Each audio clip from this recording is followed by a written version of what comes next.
Salve, salve, bilionários! Como muita gente nos pediu, iremos mostrar como transformar o seu canal em uma empresa. Tudo o que você precisa saber será mostrado gratuitamente no evento Hackeando o YouTube. Serão 3 dias de live onde você sairá de um completo iniciante para um profissional no YouTube. Tem interesse? Se inscreva no primeiro link da descrição. Esqueça! Página 87. O que você usa como suborno? Ele quer subornar o tempo todo pro cara esquecer. Uso o mesmo tipo de propinas que indivíduos usam quando subornam um ao outro. Olha. É muito porrada isso, né? Isso é, uso como suborno as coisas que a maioria das pessoas quer. Minhas melhores propinas: amor, sexo, ganância pelo dinheiro, desejo obsessivo de ganhar alguma coisa por nada, tipo jogos de azar, vaidade nas mulheres, egocentrismo nos homens, desejo de mestres dos outros por tóxicos, narcóticos e assim por diante. É isso que ele usa pra subornar, pra gente esquecer e a gente refletir sobre esses pontos. E o que o Thiago falou antes, ele usa, na verdade, aquilo que mais te atrai. Aham. Ah, cigarro não me atrai. Pô, mas bebida atrai. Então eu vou na bebida. Pode ver. Sempre acontece o suborno onde você efetivamente vai cair mais fácil. É porque pensa, o suborno, o que seria o suborno? O suborno é você quer fazer alguma coisa que você não pode, por algum motivo, e alguém do outro lado que detém o poder, isso é importante, alguém que detém o poder, permite que você faça isso em troca de um suborno, em troca de alguma coisa, né? Mas o importante aqui é quem detém o poder. Quem detém o poder é quem permite ser subornado. Então, o importante aqui é a gente entender quem está com poder. Quem está com poder é a gente. Então, se a gente permite ser subornado, em algum momento essa conta vai chegar. Né? Porque a conta sempre chega. Então, o importante aqui, para mim, a reflexão é você está com poder. Exatamente. E em outras palavras, o que o Thiago está dizendo e que ele já disse muitas vezes, o Joel também já disse muitas vezes, deixe de ser espectador da sua vida. Assuma a sua vida. Pare de ser espectador da sua vida, né? Até porque isso é uma coisa muito legal e o Clóvis fala muito disso. Na verdade, a vida não é curta. A vida é a coisa mais longa que você vai experimentar nessa vida. É verdade. A coisa mais longa que você vai experimentar nessa vida é a sua vida. Você vai estar com você no primeiro dia até o último suspiro. Então, pô, deixe de ser o espectador da sua vida e saia daquela questão de, pô, mas foi isso, foi o fulano, foi o governo, foi... Não, pô, eu vou ser o mentor da minha própria vida. E aí, quando você assume responsabilidade, aí sim, você vai encontrar a semente. E aí, cara, sobre a semente, sobre o poder, etc., uma coisa importante que a gente falou, e talvez seja uma grande chave aqui, pense por si mesmo. Né? A coisa está na página 91. Porque se você não pensar por si mesmo, você vai ficar à mercê de todos os subornos que aparecem, você não vai ter discernimento, enfim, você vai deixar a vida te levar, né? E ela vai te levar geralmente para um lugar ruim, né? Se você não pensar por si mesmo. Então, cara, o fato de a gente refletir sobre isso faz a gente se empoderar, porque a gente vai buscar conhecimento e evolução. E aí o que você falou é importante, é que a gente tem que ser qual foi a palavra que você usou? Não foi protagonista, né? O mentor da sua vida. O mentor da sua vida. Né? Então, isso pra mim é uma grande chave. Eu até sublinho aqui na página 91 que, cara, é a resposta à fórmula completa do diabo. Sim. Pense por si mesmo. Cara, eu quero levantar... Pense por si mesmo. Quero levantar uma provocação aí pra você. Quando a gente fala pensar por si mesmo, o jeito que a gente pensa... Tem um autor, se eu não me engano, acho que foi Nietzsche que falou isso. Eu tenho quase certeza que foi Nietzsche, que ele falou assim, os nossos pensamentos são a voz dos nossos avós. ou seja, o que a gente pensa hoje é reflexo do que a gente foi ensinado. Beleza? Então, quando a gente pensa assim, pensar por si mesmo, a gente pensar por nós mesmos, será que a gente realmente está pensando por nós mesmos? Aqui, essa é uma provocação boa. Boa. Ou será que aqui, eu penso baseado nos moldes do meu pai, da minha mãe, dos meus avós, dos meus tataravós e assim por diante, e eu acho que eu estou pensando por mim, mas na verdade eu estou pensando dentro desses moldes. E aqui vem uma coisa que eu acho que é bem, bem importante. Exatamente, você pensar por si mesmo, se você leu na sua vida um livro só, nunca escutou nenhum podcast do Joel nem do Thiago, se você tem pouco conhecimento, você vai ter pouca ferramenta para resolver seus problemas. Então, o que você precisa?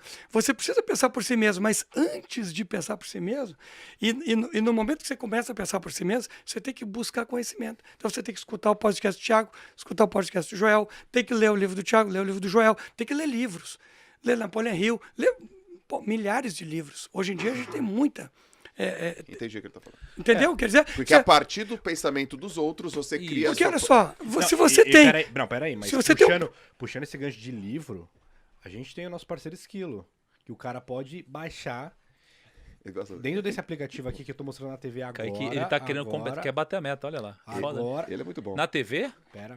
Agora? Aí, eu tô falando, Kaique. Agora... Ê, É garoto! só entrar na Apple Stores ou na Google Play, baixa o aplicativo e vê se você tem Fantástico, acesso a Esquilo de graça. Exatamente o que o Marcel tá falando. Exatamente. Pense por si mesmo. O Esquilo é fantástico, Não cara. seja nada. Esquilo é Não, mas fantástico. Deixa eu só fazer um gancho aqui. Eu acho muito foda. Eu acho a provocação muito boa.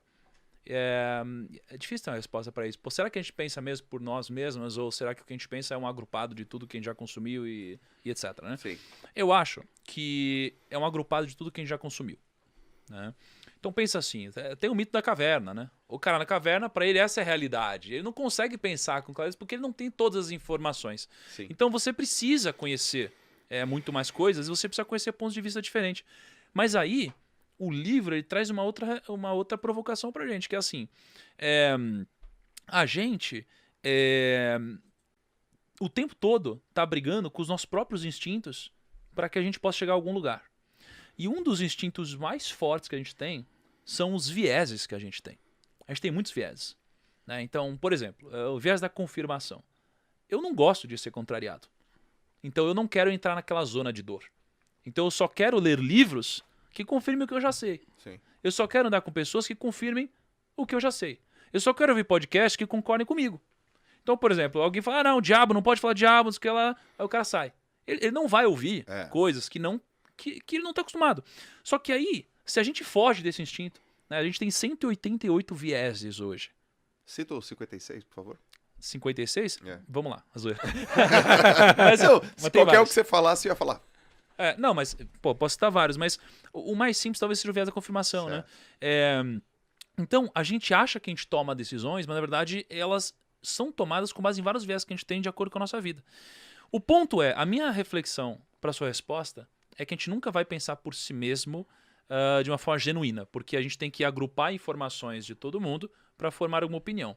Mas acho que talvez o segredo aqui seja você aplicar um filtro, ou seja, uma camada entre o mundo e a sua cabeça, né? Então, imagine o seguinte, se você fala, Thiago, faz isso, a minha cabeça deveria ter um filtro entre faz isso e eu fazendo isso. O filtro é me questionar, refletir sobre isso, né? Eu acho que o problema das pessoas que não pensam por si mesmas é que elas não têm um filtro. Elas simplesmente fazem as coisas que os outros estão dizendo que elas têm que fazer. E isso é que se aplica desde a infância. Pô, é para eu estudar, é para eu trabalhar num emprego formal, eu vou fazer graduação, vou fazer pós-graduação. Elas não pensam por elas mesmas, elas só estão fazendo o que a sociedade ensinou elas a fazer. Elas não se questionam. E as pessoas que se questionam, e geralmente são criativas e têm mais coragem, elas vão e fazem coisas diferentes.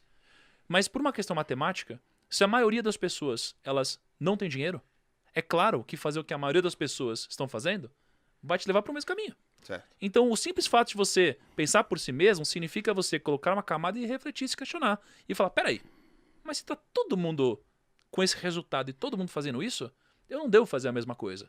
Por uma questão natural. Né? Então, eu acho que a resposta para sua pergunta é adicionar uma camada de filtro e, cara, e colocar muita biblioteca dentro da nossa cabeça com opiniões diferentes. Perfeito. Para ter base, para ter arcabouço, para ter recurso. E eu concordo com o Thiago. Nós somos a soma de tudo que nós lemos, escutamos, tudo que nós aprendemos, tudo que nós absorvemos, mas nem sempre a gente absorve, justamente por essa questão.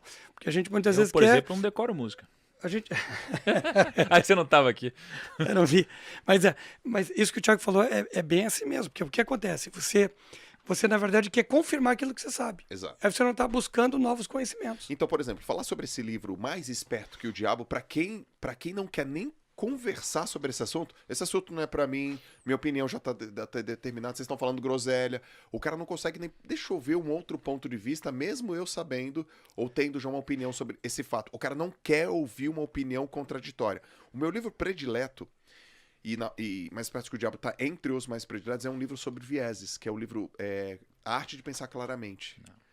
É um livro que tem 100 vieses. E o livro, ele invade tanto a minha percepção sobre as coisas, e ele me confronta tanto, que ele se transformou o livro mais... que fez mais sentido pra mim. Porque a primeira vez... Olha como que eu fazia viés da confirmação. Eu morava em Santos. E uma vez por mês eu ia na Livraria Cultura ali da Paulista. Não sei quantos títulos. Lá é bem legal, né? Porra, animal. Fantástico. Eu não sei quantos títulos tem lá. Sei lá, 50 mil títulos. Eu ia todo mês, cara. E eu chegava lá e falava assim, pô, mas não tem livro Era novo. mais. Não tem livro novo. Não tem livro novo, cara. Não tem livro novo. São os mesmos livros. Por quê? Porque eu sempre ia pro mesmo lugar, que eu sempre ia para o mesmo setor, eu sempre olhava a mesma pilinha de livros, e aí eu tava no viés da confirmação total, e aí eu falava, olha só... E no ritmo hipnótico. Total! Eu tava no hipnótico, eu chegava lá naquele lugar que tinha 50 mil livros, olhava uma pilinha que tinha 20 livros e falava, a Livraria Cultura tá precisando dar uma renovada. Ou seja, porque eu confirmava uma hipótese que eu tinha, porque o meu olhar era muito restrito sobre aquele determinado assunto.